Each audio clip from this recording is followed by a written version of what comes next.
My 31 male story. It's a long one. Part 2. This would continue for months and months. BP and I became more strained. I did not hide how much we spoke, but I hid how bad it got. I would feel guilty when she would call me out, and I did what all cheaters do and gaslight her into thinking she was the issue. I wanted so badly not to feel worse than I did, and honestly I don't even know if I should say that, because no human being does that in his guilt. I thought I did, but maybe I was just fooling myself. AP got tired of waiting around for me to open things up and just wanted us to have more and more time together. In some sick way I felt I owed her for being so good and understanding while I was figuring myself out. I was completely lost in the fog. AP was going through tough family times and played the sympathy card, and eventually when I started going back on my medication I was slowly coming out of the fog. It got so bad that at one point I wanted to spend time with my BP before she went away on a work trip, so AP got intoxicated and got with somebody else. I was so split, and it's like she knew exactly how to pull me right back into the fog.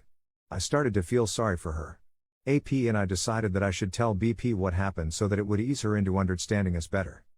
So that's what happened. I kept playing the card like AP and I were suffering and BP was being irrational. I gaslit BP and made her feel bad for not accepting this. I told BP I loved her and wanted the best, but really wanted to be my own person, and this is who I was. I continued to see AP and told my BP about it, saying that I just wanted closure. We never had dirty, and it was emotional only since October. I wanted to go and get coffees with her. We ended up having dirty twice in this time.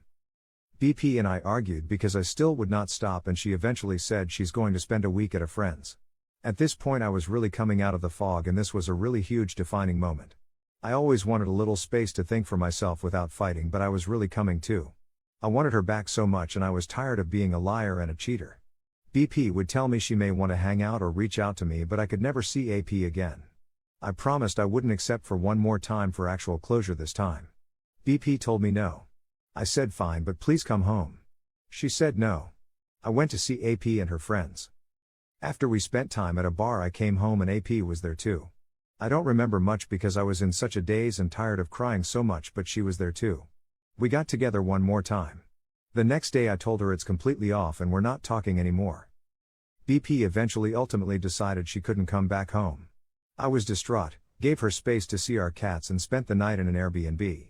AP reached out and I told her to go away. I came back home and I was told to leave.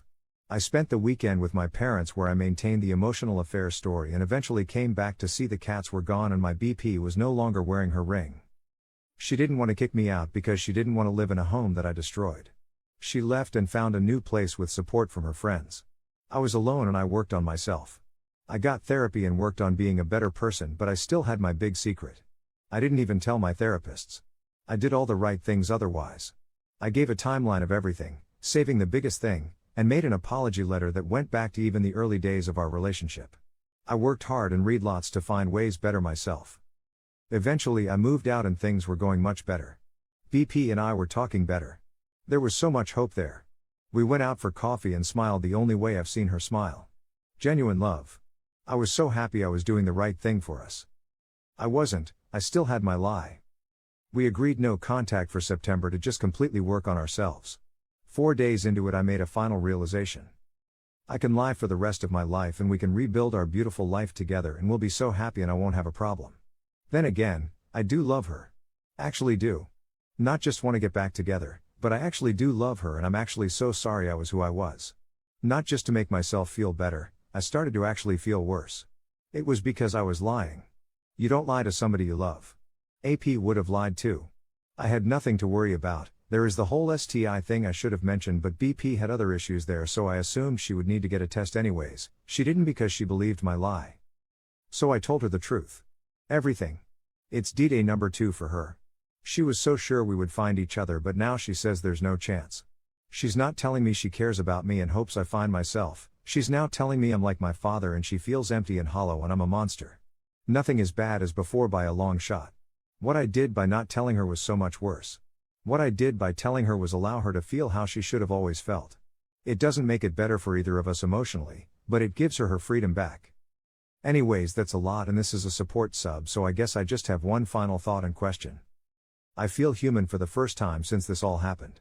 Honestly, more so than ever in my life. I feel pain and misery for what I did to another human being. I told the truth because I love her when I clearly didn't before, and it's like a weird swap. Love her or have her? Anyways, does anybody think there's a way back? I'm going to continue therapy, with the truth, I'm going to continue working on myself and my hobbies and my happiness, but I won't be happy anymore. Humans don't do that and continue to be happy. But is there any hope left?